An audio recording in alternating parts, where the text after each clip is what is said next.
So y'all know how dudes be crashing out because they say, she won't let me see my kids. And, you know, they just want to take away everything. They want to take your house. They want to take the kids and all this. All right, bet. This dude went off and got custody of his kids. And he did so after the kids were big kids. He got custody of the kids. And then he goes viral because he's on the phone with his ex. And he's like, you know, I need you to come get your kids. But he's the one that took custody of the kids and then moved to a different place. And then he starts to crash out and go viral because he knows that she's going on a trip. So that's why he decided to put this woman on blast. So the caption on his TikTok page says, I got custody of my kids. Now my baby mama don't want to help me. This is what he put. Bro, do you hear yourself though? You're not gonna come get them? Okay, first of all, where are my kids at? They in the house. Why do it matter what they have? You're not come get them. In that case, no, I'm not coming to get them. You took me to court. You damn near made me lose my job. You took these kids in the state. You think I'm not gonna fucking come and get them? Well, where I was gonna take? Bro, I live in Georgia. Where I was gonna take them, bro? And did you lose your job? You ain't lose your job, right? That's what you wanted. You wanted them so bad. Have them. That's what you wanted. Now you got it. Right. Listen. Oh my God! But when you had custody, bro, I was still there helping. I was still helping when you had custody. Can you come? I gotta work. Can you come get them? No, I cannot. I'm on my way to Cabo. Bro, all you listen. All you wanna do is argue, bro. That's why I went to court in the first place. It's cool. Bye, man. I can't do it, bro. Oh my God, unfit mom as fuck, bro. That's why I took the kids in the first place. So then he takes her video and puts it on his page because you see right here, Mid-Range Martinez. That was the same username that I just showed you. So he says, bruh, y'all gonna let her lie to this whole internet like this? She tried to delete the video before I can catch her lying. I need help with the kids and she not helping, shaking my head. And then in his caption below saying, my baby mom lying to the world about helping me with my kids after I got custody. So he's seeing that it is actually some work. But in this video, she explains, she says, I've had them forever. I have been doing the work. And she says, my kids are big kids. She says, I'm working. I'm in school. That's why she's holding a book right here. She says, he decided to move. He decided to take our kids from here and take them down there. And now he's asking for help. She's like, no, you go ahead and take care of the kids. I am loving it for her. And then she goes off and she still goes on vacation. So I'm gonna address this one time and one time only. As you can see, I'm a peaceful girly. I'm sitting outside in the sun, feet in the grass, having a great day.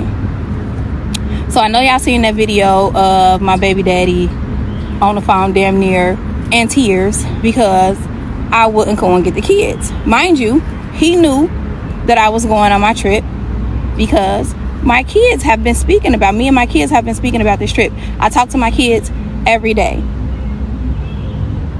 I know where my kids are all the time. I talk to them plenty. So granted, he did go to court. He did take me to court. He made this whole big ass thing, and I feel like it was because he was mad that I was cool. I was moving on. I told him that this shit wasn't working. I was moving on. Mind y'all, we have big kids. Our kids are 8, 11, and 17. I've had them all this time. I allow you to go out and do whatever it is that you need to do to be a good father. I don't interfere with any of y'all relationships. I don't talk bad about you. I do need help because it's 3 kids. I'm full-time in school, full-time working. You decided to move to Georgia. I didn't tell you to move to Georgia. You decided to move to Georgia. So once you did win custody, once you went into court telling all them motherfucking lies and shit, and you moved the kids to Georgia, I ain't saying it ain't no longer my responsibility, but damn, I can only do so much from where I'm at. I'm in Cincinnati. You want me to stop and drop everything that I'm doing when they're not in danger, they're not in trouble? Just like when you moved and I had to get a babysitter and I had to put them in daycare and I had to put them in summer camp. You need to do the same shit. It's that simple. Work don't stop for me, school don't stop for me, and work don't stop for you. Handle your business. You wanted them so bad, like I said, have them. Stand on it. I will help when it's my turn. I don't mind my child support is paid. I ain't behind the child support or none of that shit. But what you're not gonna do is try to sit up here and act like I don't help you with them kids, because I definitely do. I do my part. I'm just not overstepping. So whatever that looks like to you, you want a custody so bad, you want a child support so bad, you wanted to be this full-time dad who can do everything, do it. Let me be the weekend parent. Finally, I've been a mom since I was 16. Have it. Have it. And no, I do not feel bad. Y'all can't make me feel bad. My kids know me. They love me. We talk every day. If they need something, they can pick up the phone and call me anytime they please. But that nigga is really delusional. And I'm gonna leave that right there. Some of the comments on her post, Sage says, Queen. Delilah says, she fine too. I would be extra mad too. Voodoo Bay says, sharing her video just made us stan her more. Absolutely. Riley says, girl, you're an icon. Them kids is okay. Enjoy your life. You put in 17 years. Let them learn. And then it says, sending oh no's in anyways. So Miss Publicity says they're 8, 11, and 17. So she already raised them, bro. Your turn. And Pat says, right. I'm thinking they was babies. Not that it would make a difference. He won full custody and he gets the child support. Exactly. So if he gets the child support, he's just going to have to figure out how to parent. That's the thing. It's like they want custody. They think that they're getting a win. Now they have the responsibility. This is what I love it when they are faced with, you know, some of the consequences of their actions. He helped create these kids. Now he's going to have to figure things out. But he has kids that are 8, 11, and 17. The hard part is done. The sleepless nights are done. All he has to do is make sure they have food. He has to pay for the rent and all of that. He actually has to come home and talk to them and all that stuff. But this is the easiest part. And then Miss Publicity says, and he asked for it according to her response. I'm sure it was out of spite when he went to court. Now he's sick. And he is sick. He is literally crashing out in his car or in his truck. I guess he drives trucks. He's crashing out because we're all on the woman's side. She went off and still went to her vacation. And he is crashing out in his car because he has custody of his children and he has to take care of them. And she's using her time after, she might be on a break from school. She's using her time to unwind and relax. And he is crashing out because of it. Bro, everything that girls say is a lie, bro. Y'all believe in this. It's mainly the girls. Like, y'all happy because she get to be a deadbeat, bro? That ain't doing shit but hurting my kids, bro. She's a liar. That's why you think I got the kids in the first place? Y'all think I just went in there like, hey, I want my kids and they gave them to me? They don't do that. When the last time you see somebody go into court for custody and get full custody of 3 kids, bro? Quit playing. Y'all feeding into this shit, making her feel good, feel great. Oh, have fun on your trip. She getting back at all the niggas that did this for years. I'm not that nigga. I'll take care of my kids. Y'all see, I'm in a truck right now. Y'all see, I'm at work. I'm in Indiana, bro. I live in Georgia. Kids had to get a daycare. That's cool. I ain't tripping.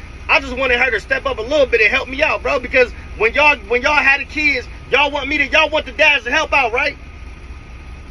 I don't understand where y'all come. Well, I don't get y'all's logic. It's like y'all happy that somebody just get to be a deadbeat. Like, oh yeah, let's go, girl.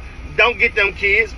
Nigga, these is kids, bro. I ain't mean to say the N-word, but bro, these is kids. They gotta suffer through the whole situation, bro, and y'all happy about it. Egging it on. Sounding dumb, bro. Y'all, the whole world right now on all of these posts sounding stupid. Now, if somebody got custody of y'all kids that y'all love, that y'all really love, that y'all want to be a part of and want to be you feel me, make sure they successful, y'all gonna give up on them? Leave the kids alone because somebody else got custody? If y'all lose y'all kids to the state, is y'all gonna give up on y'all kids? Or take y'all fucking break and go to Cabo, dummies?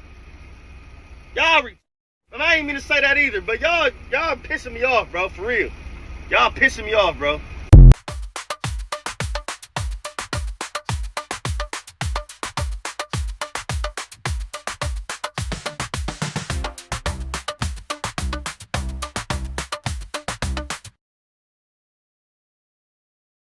I was tagged in this post in the Am I Overreacting subreddit, and these dudes and their jokes, along with the whole red pill content and listening to men only where it comes to dating advice, they're going to stay lonely because they have absolutely no sense. This woman says, am I overreacting? Guy I met on Hinge made a joke. So she starts off the conversation. Just out of curiosity, what is your love language? He says, what do you mean? She shows him a chart about love languages. And the love languages are words of affirmation, quality time, acts of service, receiving gifts, physical touch. I'm not going to read the rest of the chart. He says, oh, physical touch for sure. She says, nice. Mine's is acts of service. Ha, ha, ha. And then he says, oh, yours is acts of service? He says, then suck it. And then post an eggplant. And then she gives this yikes emoji because yes, yikes. Okay, so she says, I don't think this is going to work. He says, what are you talking about? Mine is physical touch. So I need you to physical right. Yours is acts of service. Do you perform? Okay, so perform a physical act for me. She says, you're 29 years old, dude. This just feels disrespectful. He says, all I'm hearing is you're just back at sucking D or just bad at sucking D. Ew. Let me cover that. And she says, do you mean bad? Are you okay right now? And then y'all, he says, shut the F up, B word. He calls her a B word. Like, these dudes deserve to be lonelier. They deserve to be lonelier because how do you get there? How do you, like, okay, I'm speechless. I'm sorry. Let me stop fumbling. In what world is having this kind of text conversation okay? Here's her caption saying, I mean, not really much outside of this, to be honest. I met this guy on Hinge a few days ago and the conversation went fine and we were planning to see each other. Obviously, I gave him my number and we were texting for the last few days.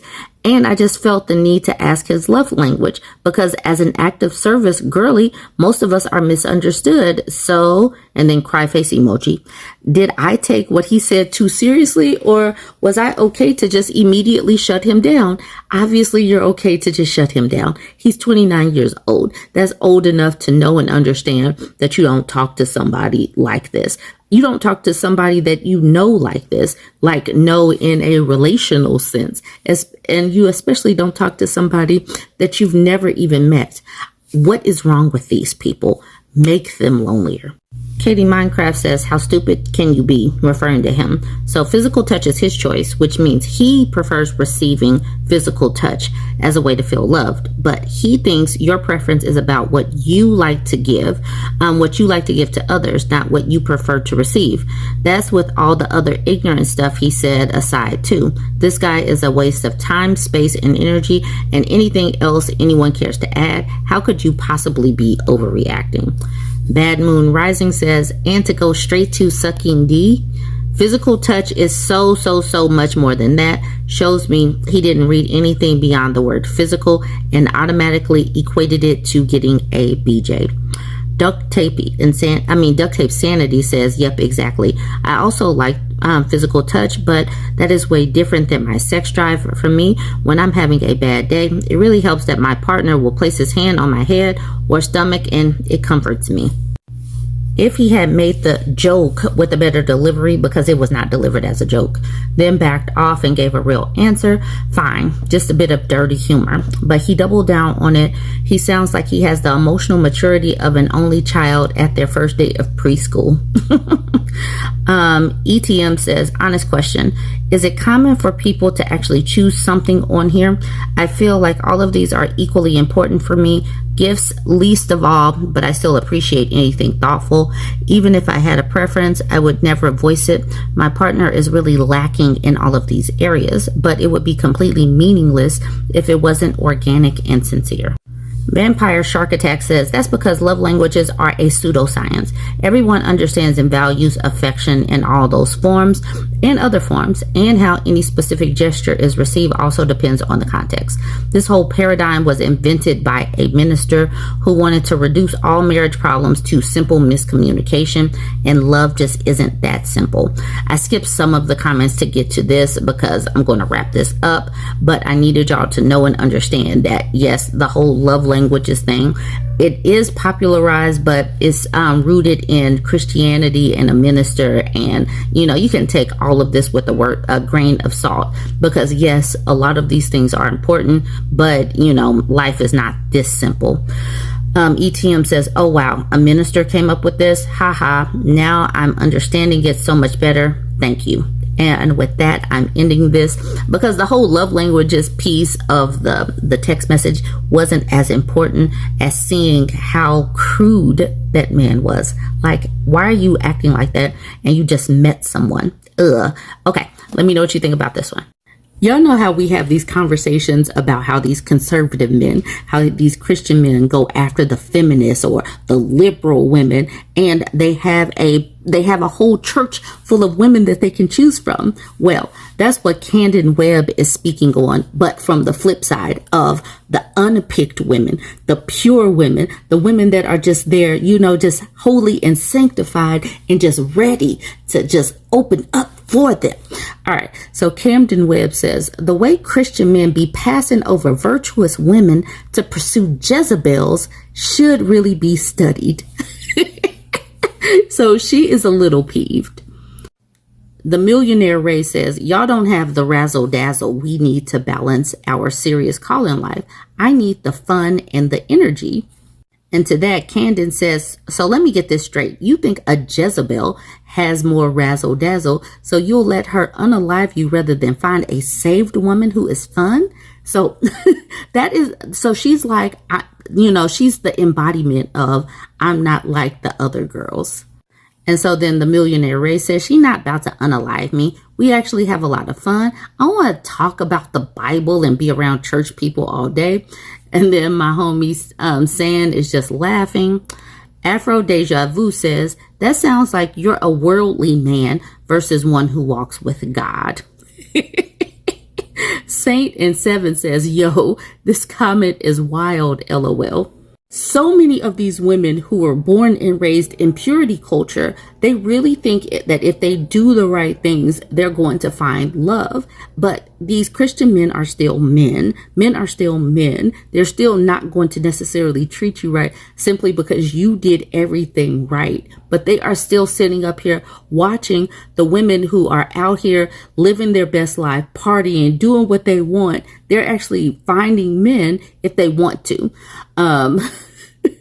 Or even if they don't want to, they still have these men clamoring for them. And that is making these Christian ladies, it's getting them a little peeved. So then Candace says, y'all keep in mind, had I said heathen instead of Jezebel, people would still be mad. But both are enough the same to me. The thing is, I will take both of those labels. I will be a heathen. I will be a Jezebel. I will be anything to keep me separated from women like this. I do not like these women that think that they are so much better because they're pure. That's the reason why she's sitting up here pining over these dudes that don't want her for whatever reason. Joel says, treat it as a blessing and a sign to stop looking for a Christian man and wait on a man. That's the thing. It's like, just wait on, like the man is going to come knocking on the door. See a man of interest and introduce yourself.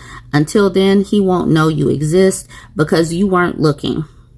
I'm sorry, it says because we aren't looking. The Ivorian says, so-called Christian men, you mean? If you are serious about your faith, there are some things you aren't dealing with at all. Sandy says, exactly. People will always be mad when you're comparing a righteous person to an unrighteous person. However, Delilah is a far better person to use in this context, not Jezebel. And yes, it absolutely needs to be studied.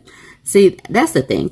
I don't get mad when these holy rollers sit up and try to make comparison. This is the reason why I take on the labels and wear them. I wear them like a badge of honor. I am not like y'all. I do not want to be like y'all. I want to make sure there is a clear delineation between me and y'all. Y'all can keep that holy roller Christianity stuff over there.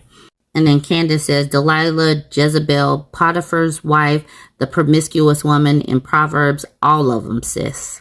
So Brisha must have been talking to a man saying, and you better go find a boring church girl. Y'all want peace, right? Go get that. The inside queen says, well, I'm okay with being labeled boring then. Oh, they're talking to the millionaire Ray from earlier. Prince says, I recently declined to continue dating a woman because of her carnality. She told me to go find a boring church girl. Candace says, you should take her advice. Bet she won't be boring at all. Golden Ruled says, dang, we boring? And Brisha says, you better go find a boring church girl. Y'all want peace, right? Go get that.